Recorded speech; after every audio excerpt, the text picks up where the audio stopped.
director of the New York City Hospitality Alliance.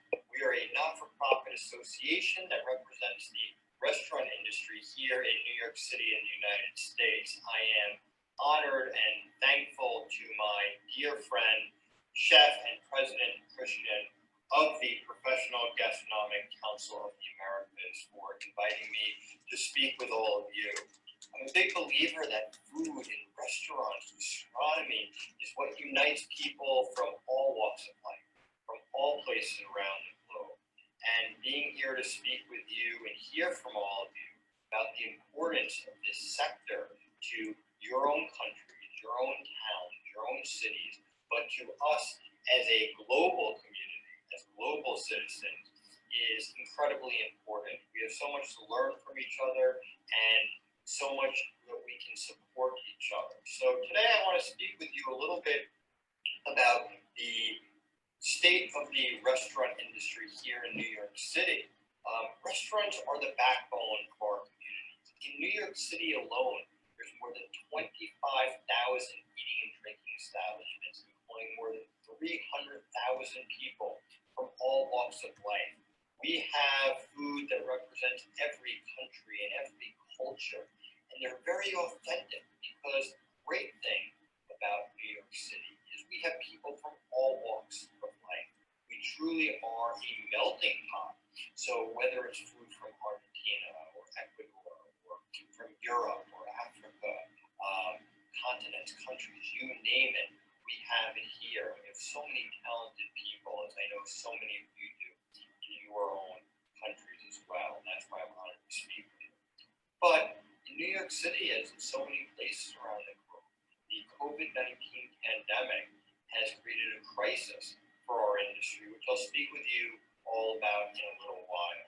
But first, I really want to talk about what the industry was like before the pandemic. New York City's restaurant industry since the early 2000s has continued to evolve and continue to grow. And there really are types of cuisines and experiences for everyone. Unfortunately, it became more and more challenging to run a successful restaurant here in New York City.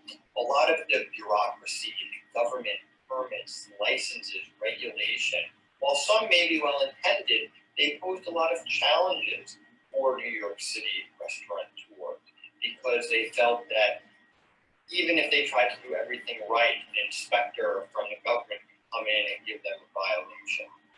But we, through my organization, the New York City Hospitality Alliance, had been working very hard with chefs and restaurateurs to help educate the government about how the restaurant industry works so they could implement more fair and equitable regulations to ensure food safety. So when customers come to your restaurant, they know that they're safe.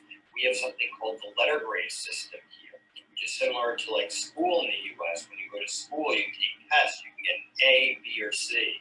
A means you're getting the best grades, B, not as good, C, not as good.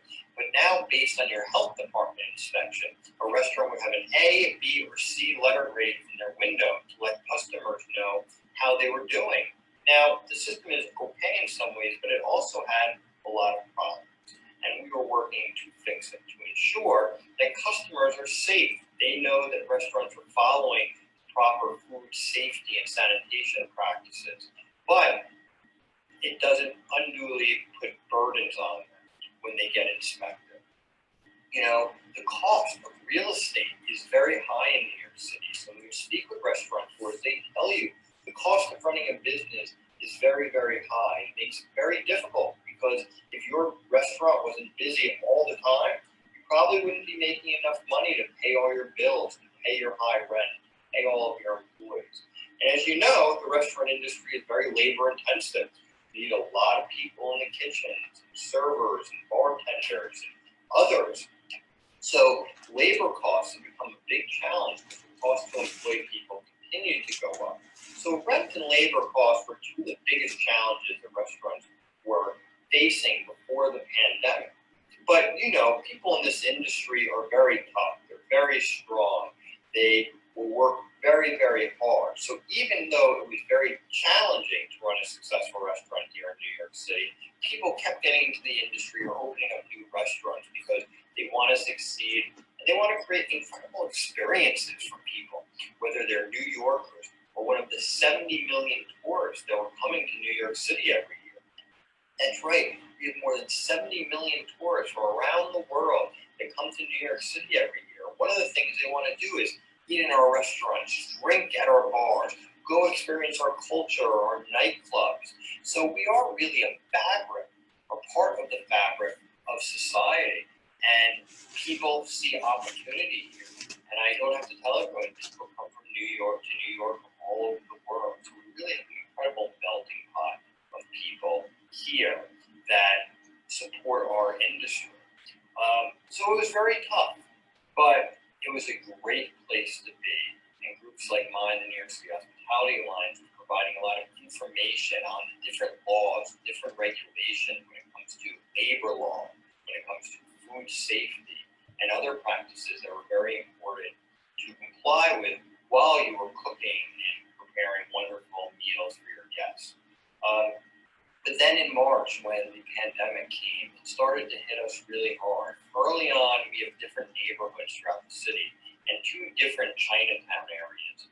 And because much of the news was that a lot of this pandemic originated in China, these Chinese neighborhoods started getting hurt really bad because people were concerned to go to their restaurants. So we really trying to support those businesses in those communities. But then we saw the pandemic, the coronavirus started to spread. And New York City was at the epicenter. I think we've had about 25,000 deaths in New York, maybe more, hundreds and hundreds of thousands of people that have gotten sick, that have been impacted, many of whom work in New York City's restaurant industry. So it's been absolutely devastating. And the government required that our businesses shut down.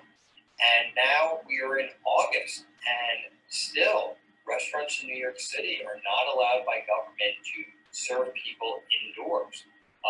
We're very fortunate because what has happened is our government has allowed us to set up tables and chairs on the sidewalks on parts of the streets. We've even closed down full streets to cars where restaurants can set up tables and chairs.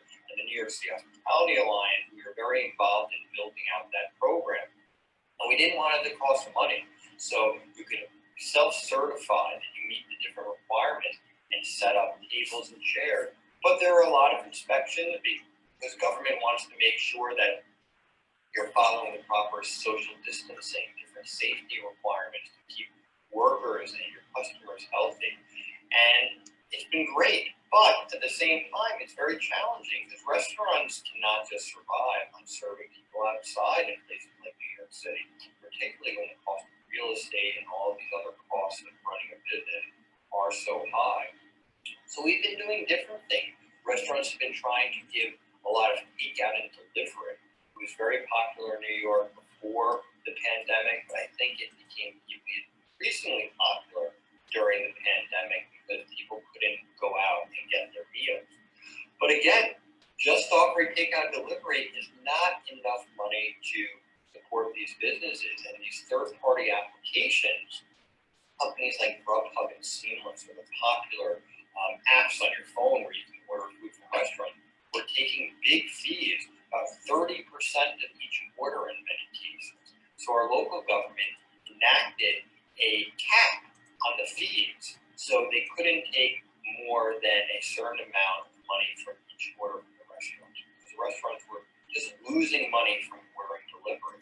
So that was really important. We've also enacted some other critically important laws.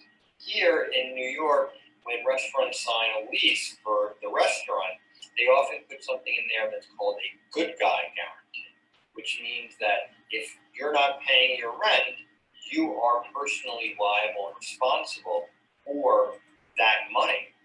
Well, unfortunately, people were very scared that ran restaurants that they're not only going to now lose their business because they can't pay their rent, but that their landlord would come after their personal assets. If they owned a home or they owned a car, they would come and take that because you couldn't pay your rent. So we got the government to pass a law that said during the pandemic, during the state of emergency, a landlord could not come after you personally if you had one of these clauses in your reasons. This has been really helpful, and it's been really important for these restaurant owners to have some safety. They've also suspended the eviction courts, meaning that if you can't pay your rent, at least until August, that your landlord is unable to evict you from your property. This is really important, but these are all small-time issues. And when you look at restaurants, normally their largest fixed cost is their rent. In New York, many businesses, restaurants pay about 10% of their gross sales towards rent. And you obviously pay that whether you're open, closed, or if you're operating in reduced occupancy. Now, when you're open and operating normally, a full-service restaurant in New York City spends anywhere from 35 to 40% of their sales on labor costs. So in the traditional market, labor costs are the most expensive, followed by rent often. But like I said, when you were shut down or operating in limited capacity, for many of these businesses, their rent now is their largest cost, and it's always their largest fixed cost. So we are really urging our government to help these small business owners pay some of their rent, because there's no way that they will be able to pay back multiple months of missed rent, and as they start reopening, then they're going to be able to pay 100% of the pre-pandemic rents that they were paying. So we need to renegotiate leases. And we need to look for other types of support. Unfortunately, so many restaurant workers have been out of work here in New York City. We have only hired back, I believe, about 40% of our workforce, meaning 60% of people that were working in the restaurants still haven't gone back to work. And we don't know when they're going to go back to work. In New York City, 1 million people approximately are out of work. So they don't have disposable income to eat and drink out at our local restaurants and our bars. We were having about 70 million tourists from around the world come to New York City every year, and they eat and drink in our restaurants, go out to our nightclubs, visit our cultural institution. And now, because of the pandemic, we don't know when they're going to come back. Also, a lot of the companies have told their workers they don't have to come and work in their offices in person until at least next year, 2021. Meaning that they're not going to be coming into work and buying their coffee at a local coffee shop, going out and getting lunch at a local restaurant, and then after work going to a neighborhood bar, and having maybe something to eat and some drinks, beers, wine, cocktails with their colleagues for happy hour. So it's a very difficult solution. And if we don't get more support from our government, more and more of these beloved small neighborhood restaurants, even the big, popular, well-known ones, are going to close.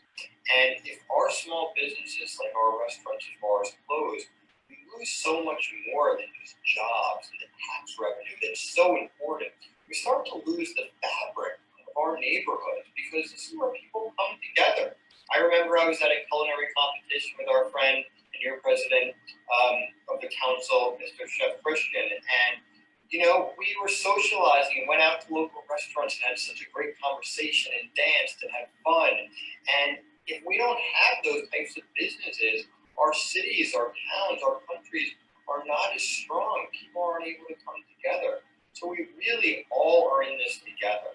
And as I said earlier, food and restaurants, I believe, help bring people together. So we need to support each other all the time.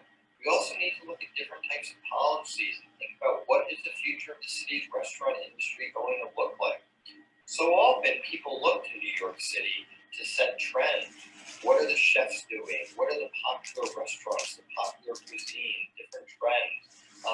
And because we have people from all around the world that come here, we get to have a very diverse, or we set a lot of very diverse trends. And we need to be able to continue that.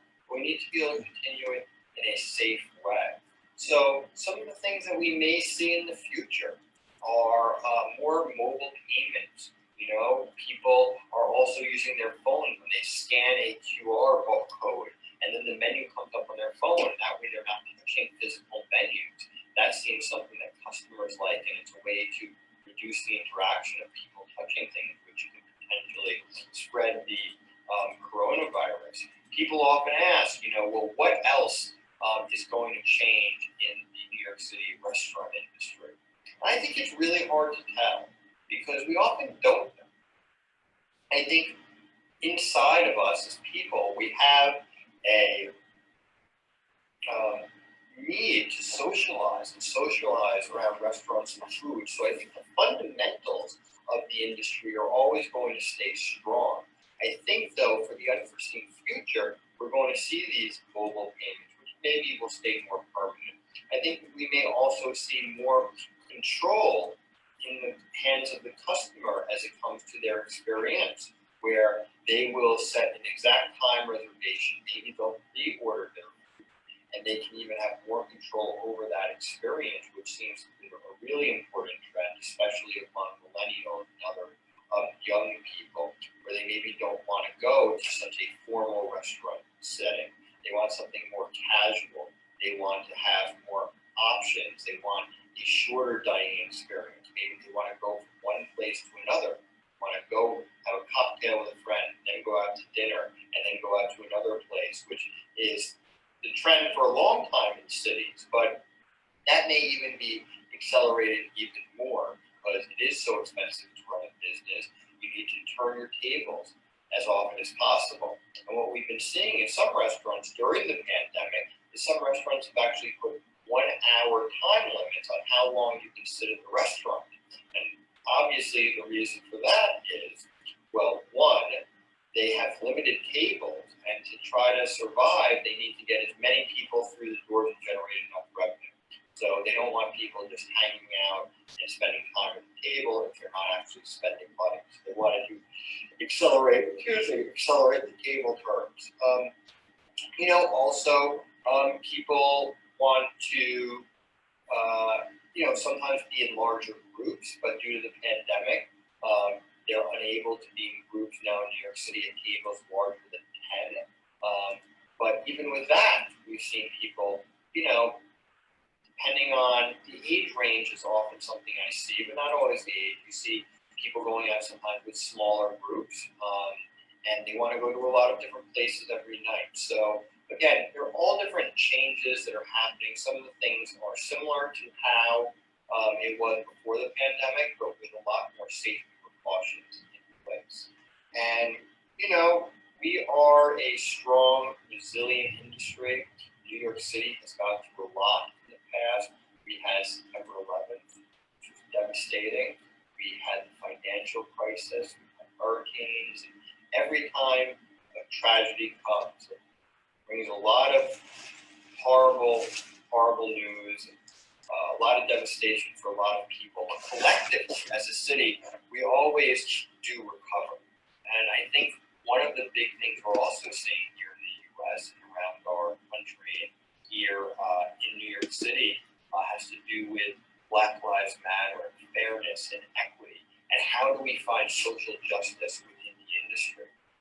One of the challenges for the restaurant industry is that it's always been a very small profit margin business.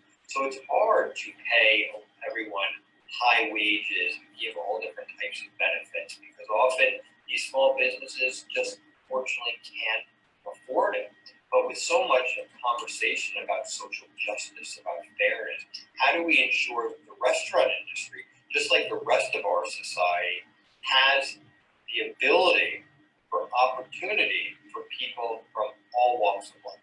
And we need to set up systems to ensure that people get promoted the same way, that they don't get hired based on what they look like, but on what their skills are or what they possibly can do. And one of the things that I've always thought was so special and important about the restaurant industry is that often you don't need a fancy college degree. People, as I said before, come to New York City from around the world. Many of them don't even speak English, but they can find a job in the restaurant industry.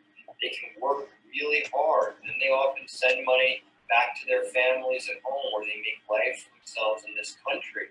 And then they often end up opening up their own restaurants. I say often the person who started in the mailroom at a bank and now is the president and CEO of the bank is far and few between. But the person that started off as a porter or a server or a line cook and now is an executive chef or general manager or owns their own restaurant, that's like everyone. This is the industry where you can work really hard and you can rise through the ranks. And I think that's been so important to this industry, not just in New York City, but all over. And I really hope that can continue to happen, but do it in a way that ensures everyone has those same opportunities. And it gives us the opportunity to look within our business. How can we, as we recover from this pandemic, enter into a more sustainable and more resilient business environment? How can we ensure that we are working with local farmers, supporting the local environment and local economy? New York City restaurants often purchase vegetables and fruits from upstate farmers, or out in Long Island, we have vineyards and they make great wine and purchase wine. But we need to get more businesses to purchase locally, support each other, make sure that we're putting more healthy foods onto our menus. We should be looking at organic foods. Instead of just throwing stuff in the garbage, how do we reduce our waste so we have limited waste? How do we maximize what we are cooking to ensure that there's not waste? And if something has to end up in the garbage, have it end up in composting instead. How do we look at our environment, like the fish in the water? How do we help ensure that we are working with sustainable fisheries so we're not overfishing? How do we make sure that the companies we are purchasing products from are diverse? We want to make sure that whether the person who owns the restaurants from, or the vendor was originally from South America, or they're a Black-owned business, we're supporting them. I think fairness and equity within the hospitality food service industry is going to continue to be so important. And when we come out of this pandemic, if we can focus on all of these different issues, using more sustainable products, thinking about how our actions, how we run our restaurant, how that impacts the environment, and how we can reduce those negative impacts on our environment by the way that we run our business. How can we address issues like equity, making sure that we're hiring people of all different types of backgrounds. And when we do hire those different people, they all have the same ability to get experience and rise through the ranks. How do we ensure that we are purchasing from different vendors to make sure that everyone has an opportunity to sell products and service to the industry? These are all things that are very, very important to so many people, are becoming the focus of so many different conversations within the industry.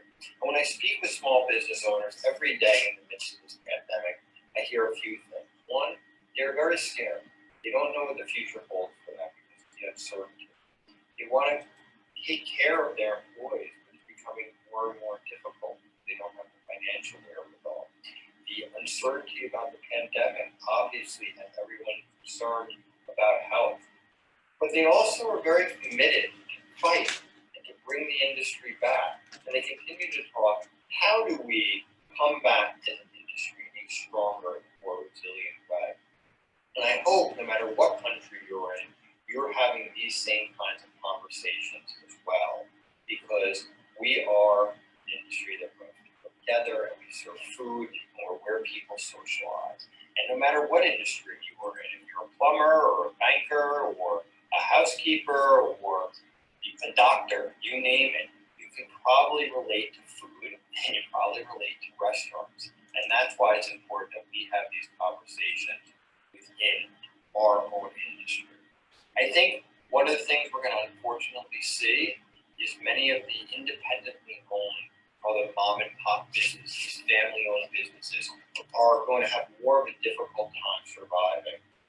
So we're going to have to find access to capital with them. We need to work with the banks and the lenders to try to get money to these businesses to let them sustain themselves, because they may not have a lot of savings.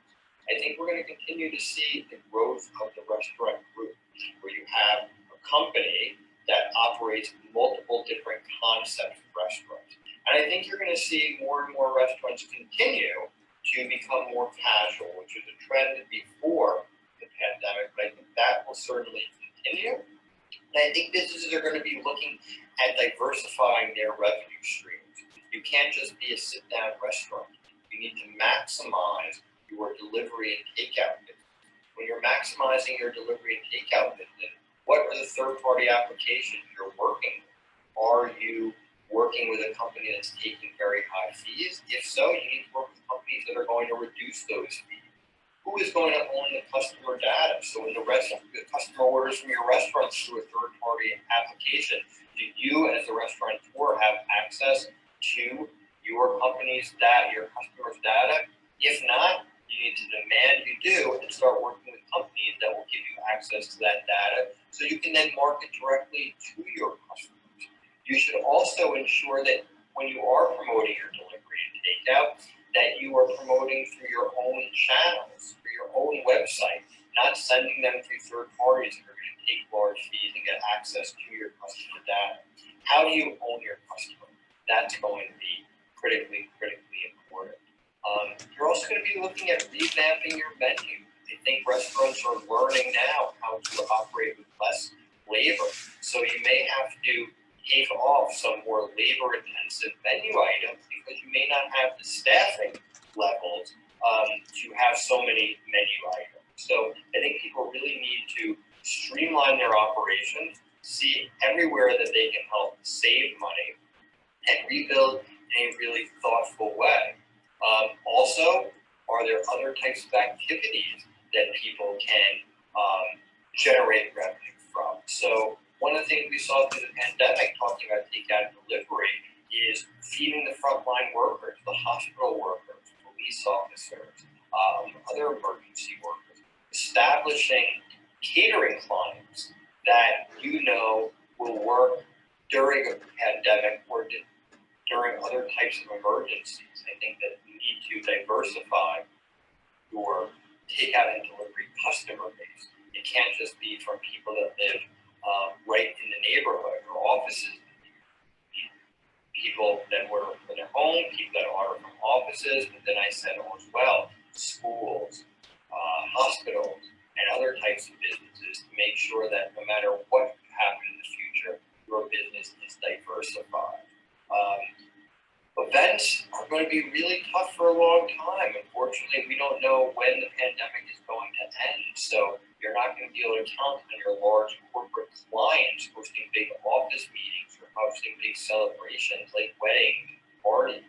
So, that's something that we're going to have to unfortunately deal with because those are important revenue streams for a lot of restaurants to cater types of events that may not be happening for a long time. I really think it's going to be about being in your community, seeing how you can be a hub of activity for your community. So you build these relationships and people want to support you and help you, not just because you have a great restaurant, because your business is something more than just a restaurant. It's an integral part of your community. So with all of that said, it's a very, very tough time to run a restaurant, a bar, a nightclub in New York City and in so many other places. But we are extremely resilient industry. We've continued to evolve through so many different tragedies in the past, and we'll do it here, but we need to all learn from each other. We need to share best practices about sustainability and food safety and diversity, both in who's working in our businesses, how they are promoted through the ranks, how they are paid, but also who are the different vendors that we are supporting. We need to make sure that we are looking at all of our operations. This is a penny's business, You need to make sure you can cut costs everywhere while still treating people fairly and running a restaurant that people are going to love, having good quality ingredients. Stop putting things in the garbage. Make sure that the food products you're using all of it, if possible, in different dishes. And make sure that the waste is being composted, it's being recycled. Make sure that you're really running your restaurant like a business. And if you are running a strong business with a profit and loss statement, you understand your financials. That's going to be so important because so often people go into the restaurant industry because they're a great cook or a hospitable host, which is wonderful. But you also need to be a business person. You need to understand the financial model and restaurant if we want to run a successful restaurant in the long term. And I'm just, again, so honored and thankful to have the opportunity to speak with all of you today. The Professional Gastronomy Council of the Americas, a wonderful organization. We are here in New York City with you in spirit, in support. All come from such amazing countries with such amazing histories of food and hospitality. And I only wish we were all together in person, sharing a great meal, being able to have these conversations, because I know humbly I can learn so much from all of you, my dear friend, your president, Mr. Chef Christian, and everyone else. It was a pleasure several years ago, almost a decade ago, maybe more, when I was in Ecuador with you. And to all of you, I hope to see you soon. Keep doing what you're doing. Stay strong. And we're sending love from New York City, from the United States to all of you. I hope you have a great conference, and I hope to see you soon. Thank you. Bueno, okay. Thank you very much, Andrew. Very clear presentation.